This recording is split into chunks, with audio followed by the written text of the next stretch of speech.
Good morning. Thank you so much for welcoming here today. I am so delighted to be here. There are a good many things in this world that I understand, some of them quite well. And there are a good many more things about which I haven't got a clue. I nodded slowly, not sure exactly what else to do. My late partner, Roman, had spent the last few minutes carefully explaining what he needed to do to fix my computer. Then he showed me what he was doing as he went through the process of actually fixing it. He explained it as simply as was possible. He did not go too fast. It was fascinating to watch him and listen, even though I still had no clue what he was doing or how he had become so good at doing it.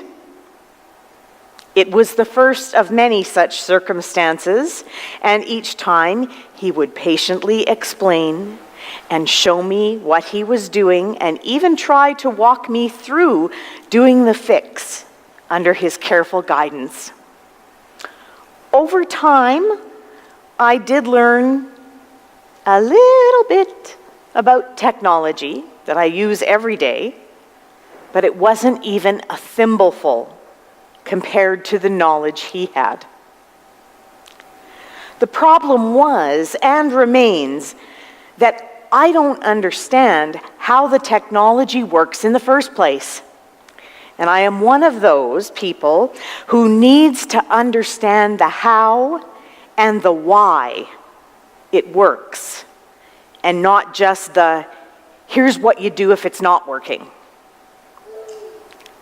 I think my greatest learning was probably, have you tried turning it off and back on again? Listening carefully and trusting that Roman knew and understood what he was doing was enough. I trusted him, and it was easier to affirm him than fully understand everything he was doing. When I read today's gospel, I had to wonder about those disciples. Were they treating Jesus the same way that I treated Roman? Simply nodding their assent without really understanding, just so Jesus would move on to something they really did get. Jesus asks the disciples, "Have you understood all this?" After telling them several obscure parables to describe God's reign in the world.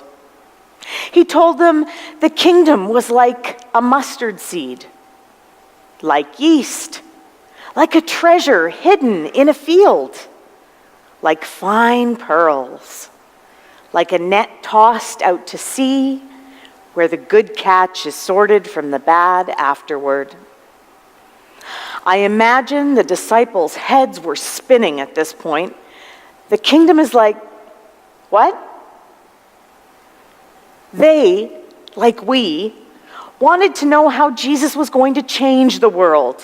They wanted to know how Jesus was going to help them get rid of their oppressors. They wanted to know how Jesus was going to bring about a revolution that would change the world as they experienced it. In short, they wanted to know how Jesus would overthrow the worldly government that ruled over them. How could a mustard seed, some yeast, some hidden treasure, pearls, and sorting out the catch of the day accomplish any of this? But Jesus wasn't concerned with revolution against earthly powers. Replacing one human institution with another human institution, even if the new one is more benevolent and generous to the least of these than the previous one, would not usher in God's realm. Instead, Jesus was inviting his disciples and us to view the world in a different light, to change our perspective. It's not big revolutions that change the world, but little revolutions with hearts and minds of every human being in the world. Small things like mustard seeds become imposing bushes. Just a tiny bit of yeast can yield an enormous amount of bread, enough to feed multitudes.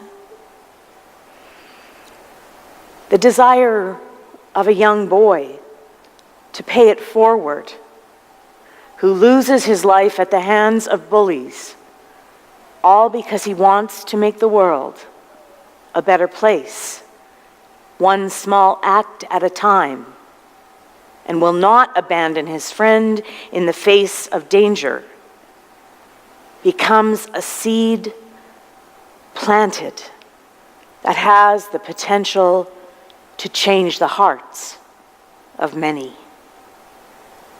But it only happens at great cost. The kingdom is of such great value that when we find it, we'll sell all we have to own it. Worldly goods are nothing when compared to the spiritual riches God's realm brings to us and to the world.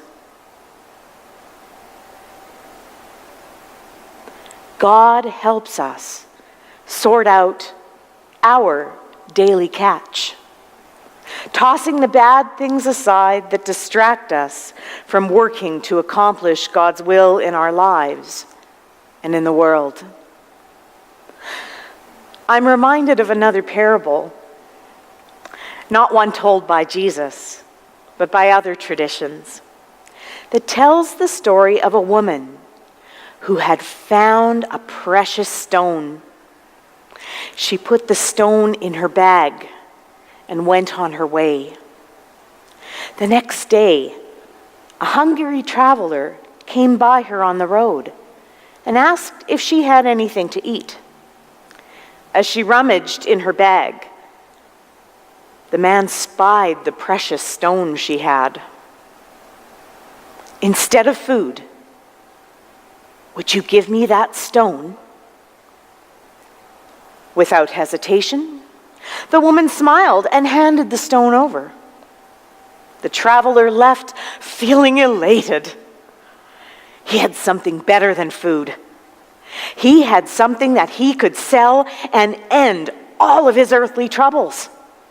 He hurried off to town to enjoy his newfound riches. A couple of days passed, and again the woman was traveling that same road, and she ran into the same man. He approached her and handed her the precious stone. "I had intended to sell this stone and become rich," he said. "But after I thought about it, I realized that you can give me something even more precious." "What is that?" asked the woman. "I want whatever it is you have that made you able to give me that stone," he said. "Have you understood all this?" Jesus asked his disciples, and continues to ask us. Have we understood that God's realm is not about worldly riches, but about the abundant riches of the Spirit?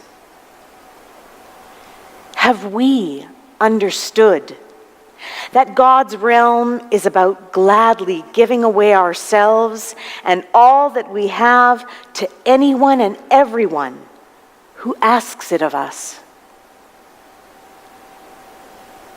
Have we truly understood, as Paul told the Romans, that no earthly power finally separates us from God's realm?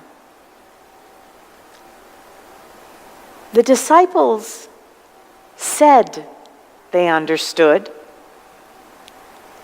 but then they and those who came after them spent the next few hundred years proving that they didn't really get it.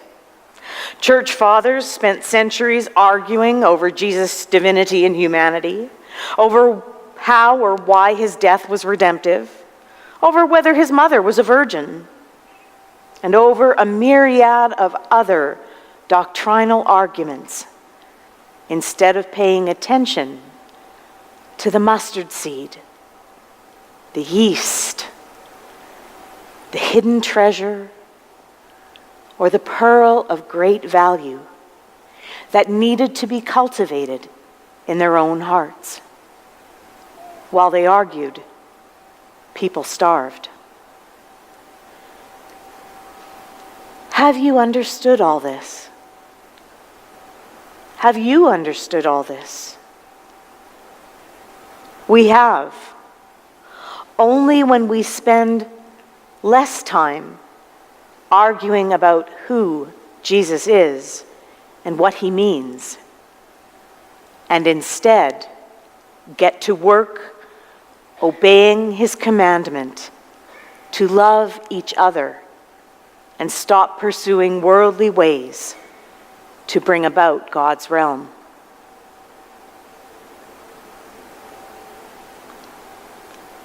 Have you understood all this? Have we understood all this? Amen.